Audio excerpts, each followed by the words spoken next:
Meus amados irmãos, minhas amadas irmãs, estava refletindo sobre esse texto e ele é um texto muito precioso e muito rico da palavra de Deus. Ele é um texto que nós podemos até mesmo declarar que o Senhor Jesus viveu todo o Calvário antecipadamente neste lugar. Pela maneira e com a forma que Jesus ele ora com a clareza e também com o entendimento da sua oração e daquilo que ele está lhe aguardando para viver, para ele passar. Jesus, ele, como sempre assim fazia, ele se reúne com os seus discípulos, ele sobe ao monte, ao Getsemane. E ao chegar neste lugar,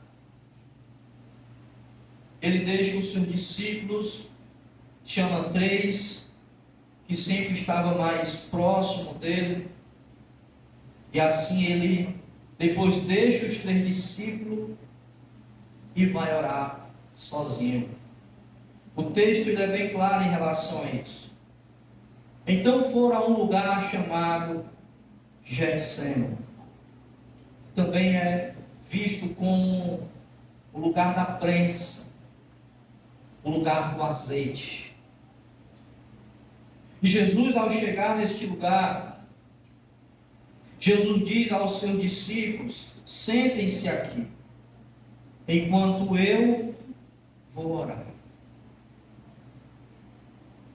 E é interessante nós refletirmos também sobre isso, sobre a questão da oração.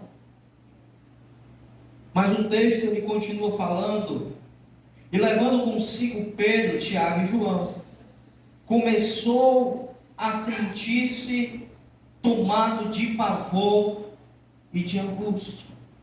Em algumas traduções vai dizer que ele começou a entristecer-se e a angustiar-se, pois Jesus sabia o que estava lhe aguardando. Jesus sabia o que lhe esperava e o que ia acontecer com a sua vida. Então essa oração de Jesus não é uma oração como de costume ele fazia das demais. É uma oração da decisão. É uma oração que traz a decisão de obedecer ou não obedecer. É essa oração que Jesus faz. E há algo muito interessante, irmãos, a respeito da vida de Jesus, principalmente neste momento. Porque a Bíblia é bem clara em relatar e falar que o próprio Jesus, ele declara com a sua boca que a sua alma, no verso 34 ele diz: e lhes disse, a minha alma está profundamente triste. Na corrigida vai falar, a minha alma está angustiada até a morte. Então essa oração não é aquela oração quando Jesus olhou para os céus com os pães e os peixes e deu graça. Pai, graça eu te dou. Mas é a oração da angústia de Jesus. E é interessante, irmãos, porque pensar sobre esse texto nos leva também a perceber algo muito importante para os nossos dias atuais. Porque há quem diga que o crente ele não pode se angustiar, que o crente ele não pode se entristecer. Mas por que Jesus se angustiou? Por que Jesus declara que a sua alma está triste até a morte? Aqui não é Pedro que está falando, Aqui não é João e aqui não é Tiago. Aqui é o Mestre Jesus. É o Cristo de Deus que está falando que a sua alma, ela está angustiada até a morte.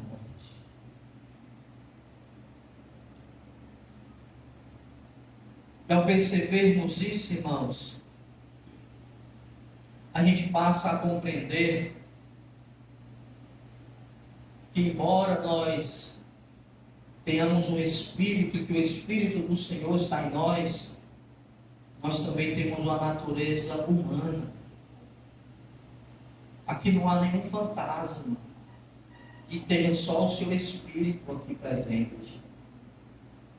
Mas aqui há pessoas com corpo físico. O apóstolo Paulo diz que há necessidade de nós preservarmos o nosso espírito, alma e corpo até a vinda de Cristo Jesus. Então nós temos alma, corpo e espírito. E aqui o Senhor Jesus não é diferente. É o Deus encarnado. E Ele está sentindo sim a dor. Ele está angustiado porque Ele sabe o que Ele está ali aguardando. A sua pele, ela vai sentir dor. Porque cravos vai vir sobre a sua cabeça, uma coroa de espinho vai vir sobre a sua cabeça. Cravos vão ser pregados nas suas mãos. Ele precisará carregar uma cruz em um caminho, a qual este caminho vai lhe trazer cansaço. E Jesus, nessa oração, ele já está vendo tudo isso acontecer aos seus olhos. Ele sabe que há um cálice, que há uma ira de Deus que está próximo, prestes a ser derramado.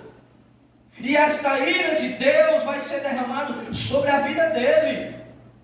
Então Jesus está sentindo já esta dor, este sofrimento, podemos se dizer, de uma forma antecipada.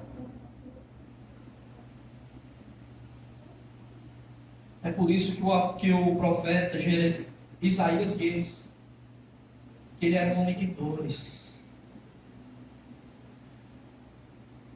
O nosso Cristo aqui, irmãos, ele está revelando que mesmo sendo um homem ou uma mulher de Deus, nós sentimos dores. Que mesmo nós sendo mulheres e homens de Deus, nós também, há momento que chega a angústia. E isso é inevitável para todos nós. Nós gostamos de chamar isso sobre o dia mau quando bate na porta. Que quando ele bate, ele traz as lágrimas.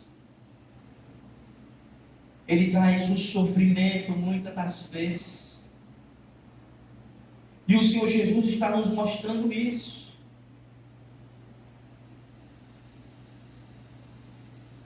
O nosso mestre está angustiado. Mas sabe o que é que ele faz em meio à sua angústia, mesmo sabendo que está angustiado? Você sabe o que é que ele faz em meio a tudo isso? Mesmo a sua oração, que aqui nós vemos uma oração também transparente, uma oração sincera, que Jesus não está orando dizendo assim: Pai, tu sabes que eu sou o teu filho amado, e tu sabes que eu estou para esta missão. Ele não se exalta, mas ele revela e deixa registrado nas Escrituras a sua fragilidade de sofrimento e de dor. Mas você sabe onde é que Jesus está passando tudo isso? Ele está na presença do Pai. Ele está diante de Deus. Mesmo sabendo o que vai acontecer, mesmo sabendo o que precisa passar. Mas sabe onde é que ele se encontra? Ele está na presença do Pai. E deixa eu dizer algo para você, para mim e para você nessa noite. que embora as circunstâncias, talvez, não sei se você esteja vivendo, seja essa situação de dizer: a minha alma está profundamente triste e angustiada. Mas eu quero dizer para você que você chegou num lugar melhor nessa noite, porque neste lugar há a presença do Pai, e na presença do Pai também tem refrigério, tem graça, tem bondade, tem força, tem consolo e tem cuidado de Deus. Então nós estamos no melhor lugar nessa noite. Não é por conta aqui das cadeiras, não, mas é porque a presença do Pai está aqui nessa noite presente conosco. Bendito seja o nome do Senhor. E é a presença dele, irmãos, que torna um lugar belo, que torna um lugar agradável, que torna um lugar aconchegante. É a presença do Pai, é a presença do Senhor. Bendito seja o nome de Jesus. Porque nós poderíamos estar neste lugar nessa noite com cadeiras mais confortáveis ainda, mas sem a presença do Pai não seria um lugar agradável. O lugar se torna agradável quando a presença dele está presente. Isso se torna agradável. Mas o nosso Senhor Jesus, ele vai orar ao Pai. E a oração, irmãos, eu olhando esse texto, a oração é algo desafiador. Sabe por que a oração é desafiador? Porque no momento que você decide orar, de fato, com verdade e sinceridade, você já está indo para o lugar da oração, da intimidade com Deus, dizendo assim para o Senhor: antes de começar a orar, eu estou disposto a abrir mão da minha vontade para me conhecer a tua, quando assim estiver falando contigo. Então a oração é desafiadora por conta disso. É porque quando você vai orar ao Senhor, você precisa abrir mão da sua vontade, para que a vontade de Deus prevaleça e se estabeleça nas nossas vidas. Só um detalhe, meus irmãos, é que a vontade de Deus, muitas das vezes, ela não é da forma que eu e você pensamos e analisamos que vai ser. Não é daquela maneira que eu trilhei, que eu pensei, que eu peguei uma agenda e eu quero que Deus ele faça dessa forma, nesse roteiro, neste caminho, dessa maneira. E aí agora eu vou apresentar a Deus esse projeto que eu quero que assim Ele abençoe. Aí quando você leva o projeto diante de Deus e começa a orar, se de fato você vai orar para buscar uma direção de Deus com sinceridade e verdade, quando você começar a orar, que embora o seu projeto seja um projeto belo, bem elaborado, bem perfeito, estou dando exemplo, quando você chegar diante dele, se não é naquele formato que ele deseja, ele vai dizer: filho, o projeto é até belo, mas esse daqui precisa, não pode ser assim, o caminho vai ser por aqui, e esse aqui não vai acontecer agora. E aí é onde entra a questão de nós de fato estarmos dispostos a obedecer. A estar disposto a obedecer à vontade de Deus. Porque, irmãos, os nossos projetos que às vezes nós pensamos, não é conforme o Senhor quer fazer. Não é da maneira que Deus quer levar e caminhar. Aí o projeto que nós analisamos é um projeto que no final, o início do projeto, o meio do projeto, não tem luta, não tem dificuldade, não tem peleja. Aí a vontade de Deus é até que o projeto aconteça. Só que o caminho que ele começa a trilhar e levar, vai ter o espinho. Aí já não é muita vontade que a gente desejava: Senhor, eu queria que assim o Senhor fizesse, mas não assim, porque está doendo, está difícil, mas continue mesmo doendo e difícil, porque essa é a melhor maneira que Ele tem para fazer e realizar através da sua vida e na sua vida e nas nossas vidas. Então é assim que o Senhor, Ele faz e traça a nossa vida, irmãos. A questão é: estamos dispostos a obedecer o caminho de Deus, o trilhar de Deus para nós? Qual é o caminho do Senhor Jesus, irmãos? Você sabe onde é que terminava o ministério de Jesus terreno? Na cruz. Na cruz do Calvário.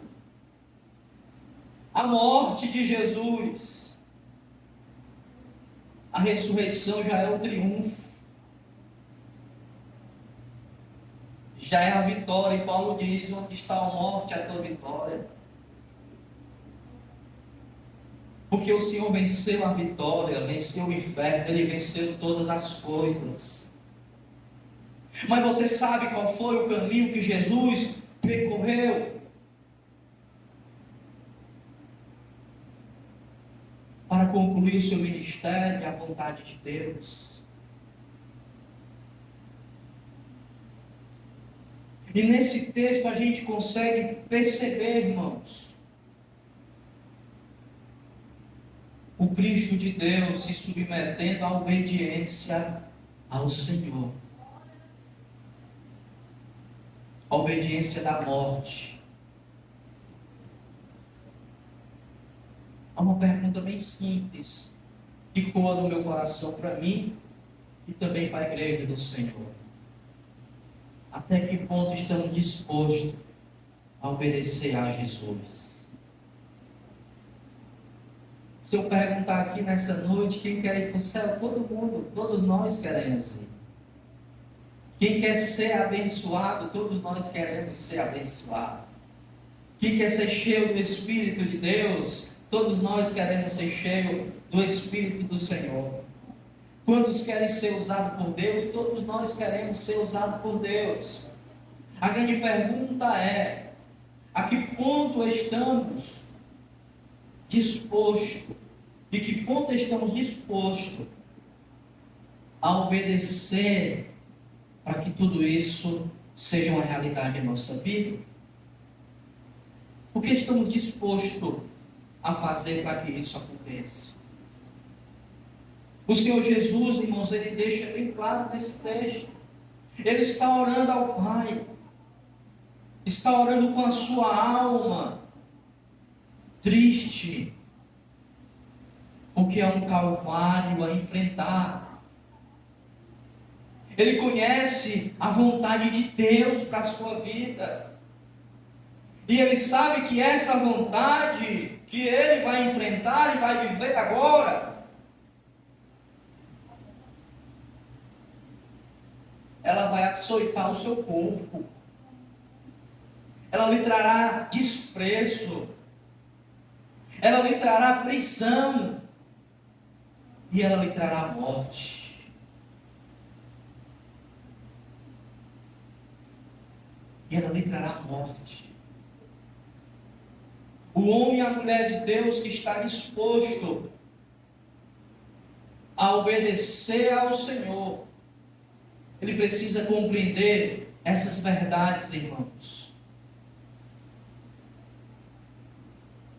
Que em alguns momentos até a vida ela entra em jogo por amor a Jesus. Nós temos o apóstolo Paulo. Eu gosto muito do texto, muito refiro esse texto aqui nas ministrações, muitas das vezes quando é preciso e necessário. Em Atos capítulo 20. Quando Paulo recebe a profecia do que vai acontecer em Jerusalém.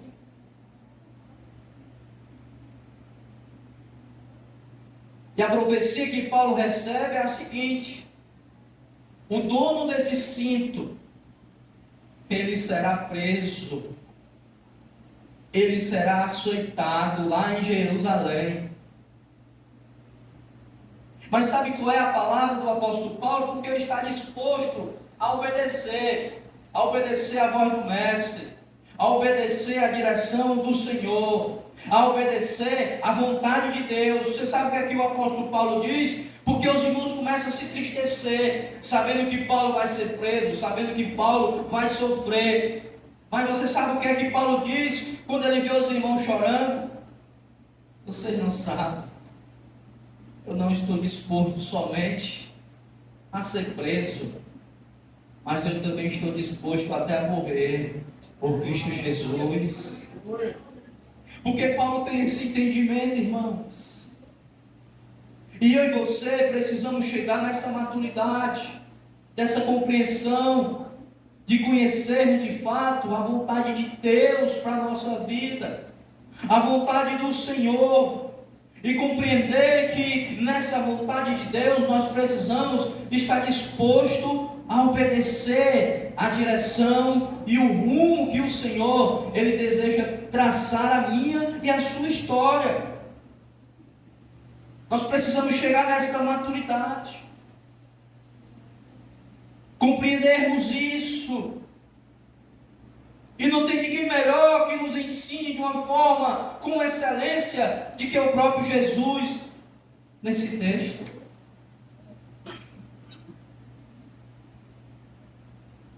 Jesus sabia, irmãos, que era tão duro o que ele ia viver, o que ele ia passar, que ele começa orando dizendo: Senhor, se for possível, passa de mim este cálice, passa de mim esta hora. Mas não era possível passar, irmãos. Só que em seguida ele diz mais que todavia não seja feita a minha vontade, mas que seja feita a tua. É alguém que está disposto a obedecer, até mesmo perdendo a vida. Mas a vontade de Deus na vida dele era algo primordial. Ele sabia que através da sua morte, o Senhor seria glorificado, irmãos. E Deus não é glorificado na minha e na sua vida apenas no momento da prosperidade, no momento da bonança. Mas Deus também é glorificado na nossa vida quando somos fiel a Ele na luta, na dificuldade, nos momentos muitas das vezes até mesmo das decepções. Continuamos sendo fiel ao Senhor, continuamos caminhando na sua presença. Ele é glorificado, sim, irmãos, até através das suas lágrimas, através do seu choro. Talvez você nem sabia disso, mas hoje você está sabendo. Deus não é glorificado, irmãos, na nossa vida só quando tudo vai bem.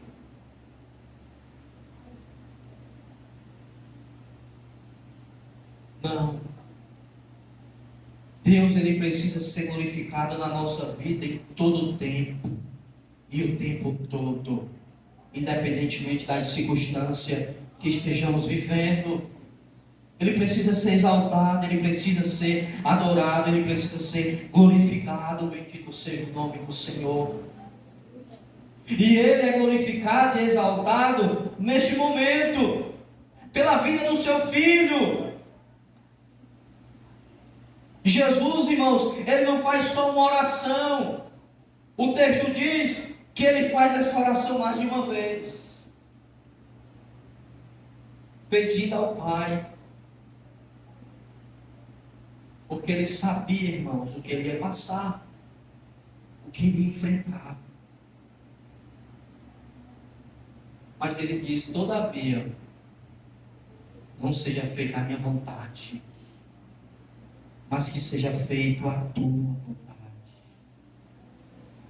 Então, estar disposto a obedecer é entender que a nossa vida, ela pode também estar em risco, por amor a Cristo. É compreender, é não ter a vida como o apóstolo Paulo diz que não tinha vida como preciosa. E aí eu não estou falando aqui porque eu quero para você entender que você tem que agora viver uma vida desleixada. O pastor disse que a gente tem que ter a vida como preciosa. Então vamos viver de qualquer jeito aí. Quando a gente vê o tiroteio, nós passamos no meio que é para ir logo para o céu. Porque a minha vida não é preciosa. Não é isso, irmãos. Não ter a vida como preciosa para nós mesmos é sempre compreender que a vontade de Deus sempre será melhor para as nossas vidas. Que o desejo dele para nós sempre será excelente. Sempre será melhor. Ah, pastor, mas o senhor não sabe o que é que eu tenho vivido, passado, para buscar a vontade de Deus na minha vida. Minha irmã, meu irmão, enquanto você estiver nessa terra buscando servir ao Senhor e fazer a vontade de Deus, você vai continuar passando por luta, por dificuldades, sim. Mas também você vai ter vitória do Senhor, cuidado de Deus, amparo de Deus na sua vida, consolo de Deus para a sua vida.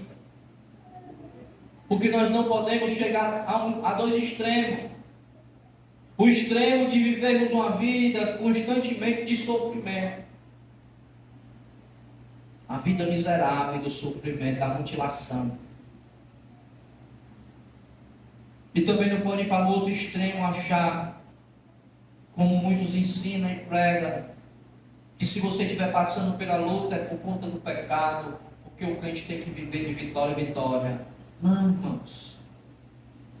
O nosso Cristo, Ele nos ensina como viver a vida e como a vida ela é. O nosso Cristo nos ensinou que vivemos a vida para a glória de Deus. Ele nos mostrou que a vida ela não é fácil. Que a vida ela é difícil, sim, para se viver. E quando você quer viver para a glória de Deus, eu já falei isso na escola bíblica uma vez, que só de você falar que é um cristão, para você já é difícil. Você chegar em um ambiente e falar que é um crente, um cristão, um servo de Deus, um homem, uma mulher de Deus, naquele ambiente, se é um ambiente hostil, naturalmente você já vai ser alguém que vai ser rejeitado.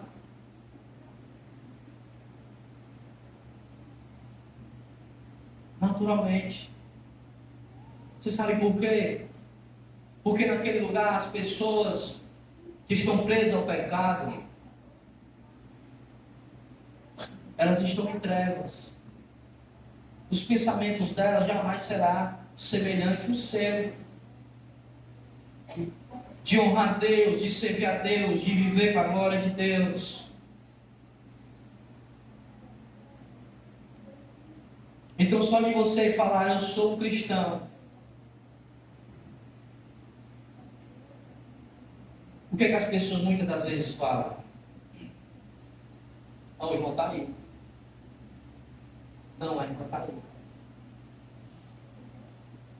E quando é um lugar hostil, onde há a corrupção, aí é que você vai ser indesejável. Porque se de fato você for uma mulher e um homem de Deus, você vai ser uma pessoa que não vai se corromper pelaquele ambiente corrupto. E a primeira coisa que as pessoas vão dizer é: esse irmão agora que entrou, não vai dar mais para a gente fazer o nosso negócio. Por quê? Porque o homem e a mulher de Deus que está lá não vai concordar.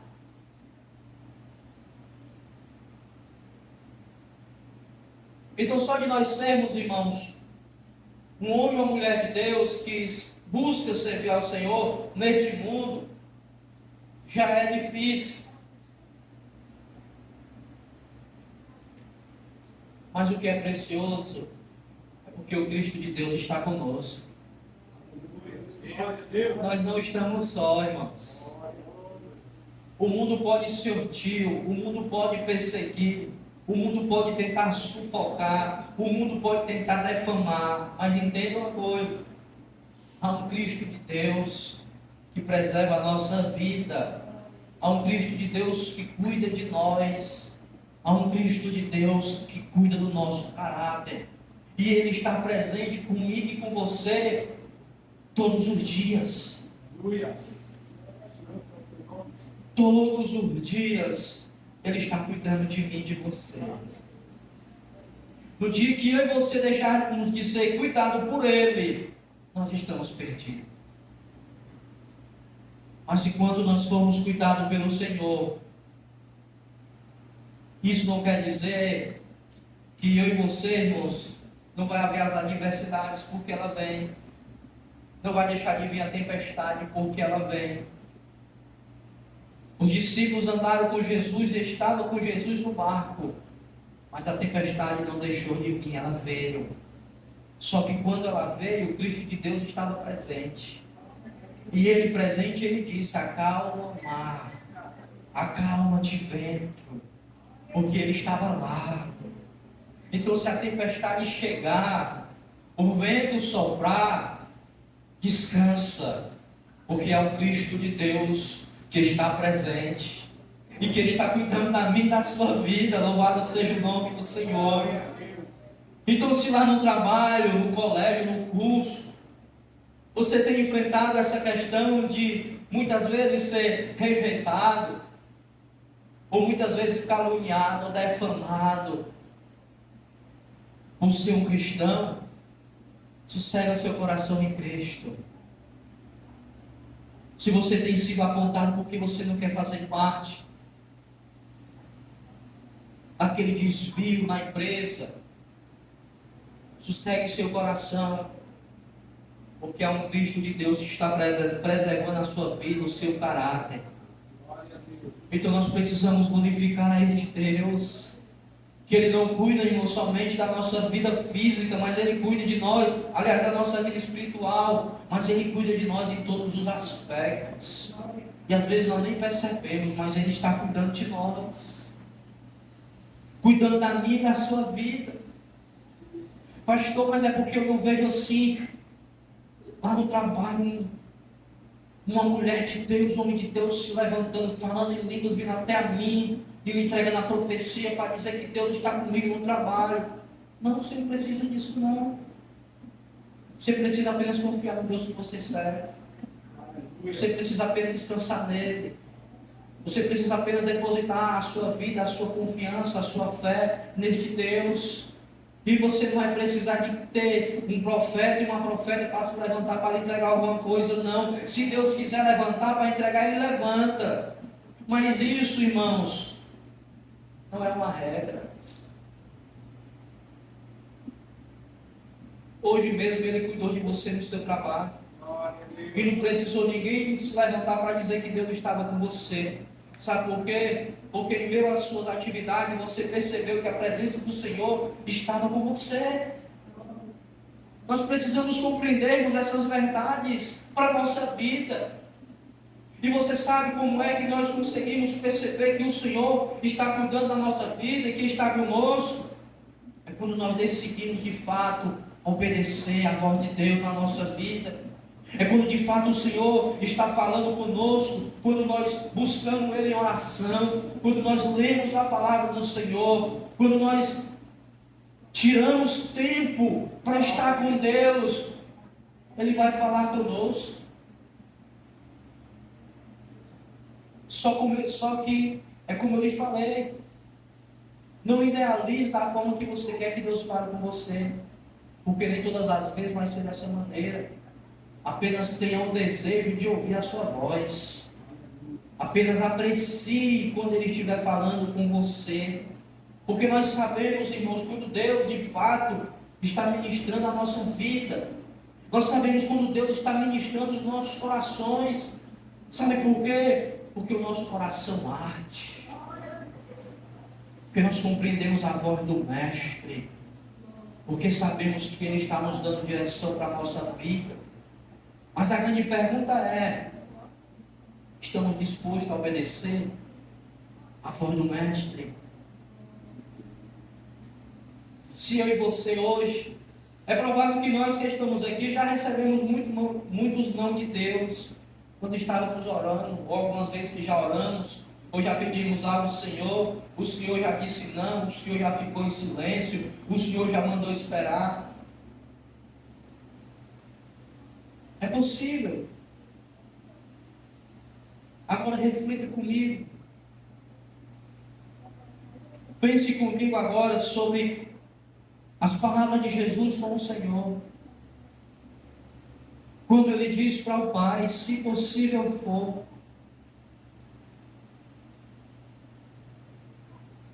Agora imagine, ou pense, que fosse você agora dizendo algo que você sabe que você vai precisar enfrentar. E aí você vai diante do Pai e diz assim: Senhor, se possível, afasta de mim este cálice. Será que eu e você teríamos a mesma coragem de Jesus? De terminar a oração dizendo assim: mas que todavia não seja feita a minha vontade, mas a sua.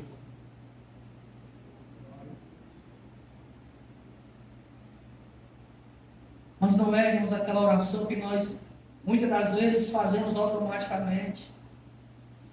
Todos nós fazemos essa oração. Pedimos, no final a gente fala assim: Senhor, que seja feita a tua vontade. Mas a grande verdade, irmãos, é porque essa frase dessa palavra no final, ela já virou algo costumeiro meu e seu. A grande verdade, irmãos, é que muitos de nós, eu e você, a maioria das vezes, não estamos dispostos para que de fato Deus faça conforme a vontade dEle nas nossas orações. Você sabe por quê? Porque às vezes a gente ora por uma causa. Senhor, entra com providência nessa causa, Senhor. Senhor, eu não aguento mais. Faz alguma coisa. As minhas forças já foram embora. Eu estou desesperado, Senhor. Entra, faz alguma coisa em relação a isso. A gente pede ao Senhor. Só que, como eu falei no começo, nós estamos pedindo a Deus para Deus agir, irmãos.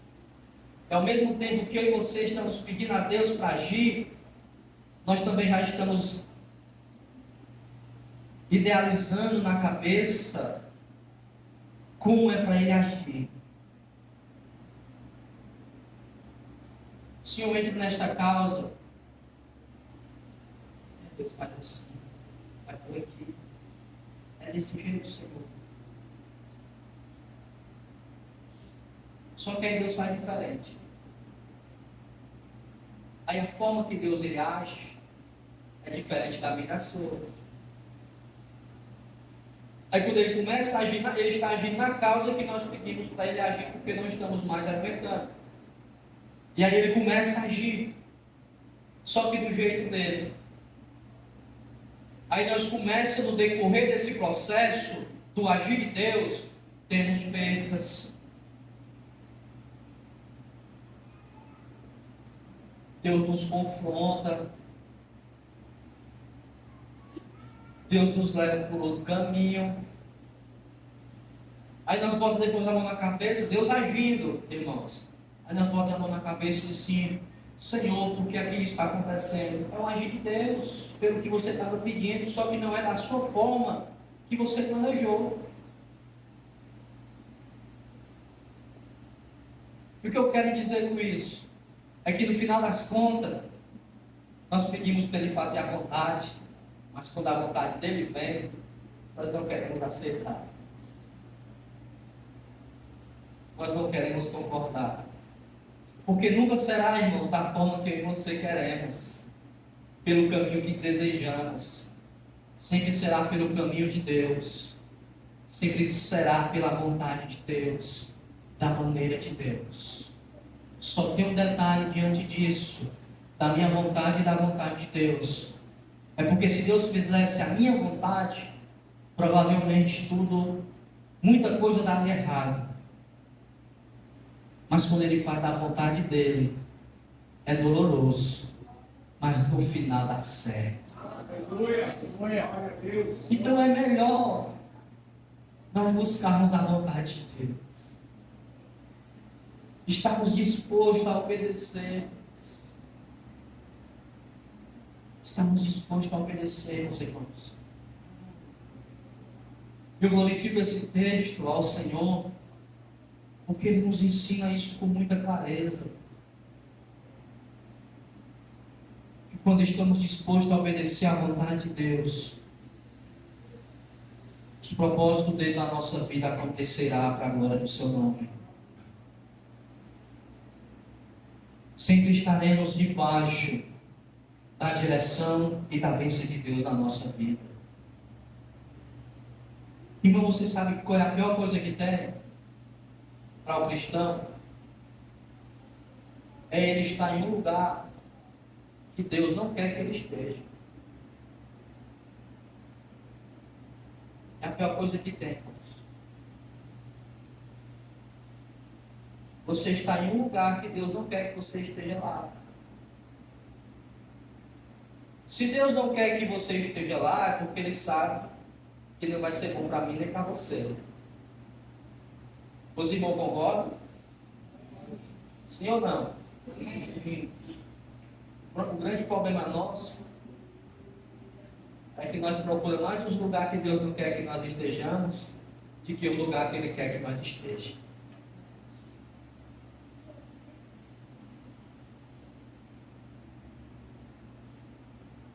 Os irmãos entenderam? Pastor, o senhor tirou o culto para estar nos acusando. Não, irmão, é a realidade que todos nós, nem toda a vida, mas a maioria das vezes, nós fazemos. Mas a palavra do Senhor hoje nos ensina que nós possamos estar com o coração disposto a obedecer a orientação de Deus para a nossa vida. Sabe por quê? Um texto, um versículo que todo mundo aqui conhece. Porque a vontade de Deus é o quê?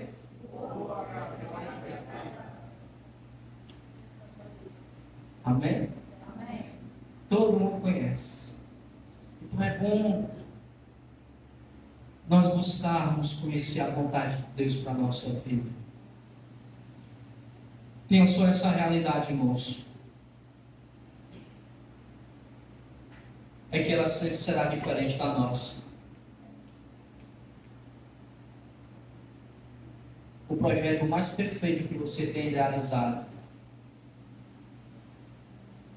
para a sua vida, mesmo para servir a Deus, Deus sempre tem uns ajustes para ele.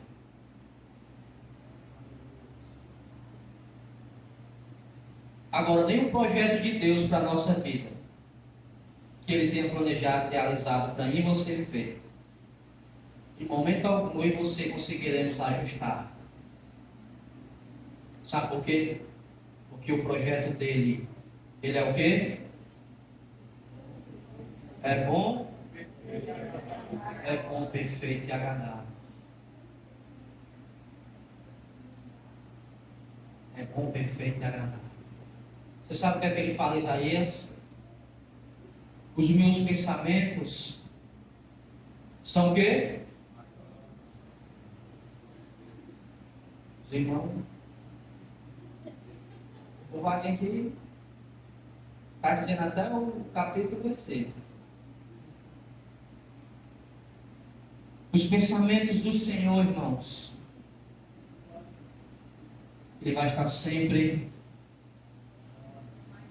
mais alto, acima do meu e do seu. Acima do meu e do seu. Isaías 40, o Senhor diz assim: quem consegue ou quem conseguiu aconselhar o Senhor? Então, os planos de Deus para a nossa vida, eu e você jamais vamos conseguir fazer ajuste. Senhor, esse plano do Senhor está perfeito demais para mim, mas deixa eu ajustar aqui alguma coisa. Quando eu e você tentar ajustar os planos de Deus para a nossa vida, irmãos, você sabe o que é que vamos fazer? Vamos estragar. Mas quando eu e você planejamos os planos para a nossa vida mesmo, a vontade de Deus, quando Deus disser: filho, deixa eu falar alguma coisa, deixa eu ajustar alguma coisa, dá ouvido ao Senhor, porque os ajustes dele vai ser sempre melhor e perfeito, e vai glorificar o nome dele, vai trazer sobre a minha vida e a sua vida paz, alegria, consolo e contentamento. Amém, meus irmãos? Vamos ficarmos de pé em nome de Jesus. Vamos louvar o Senhor com louvor. Essa aqui, os nossos músicos.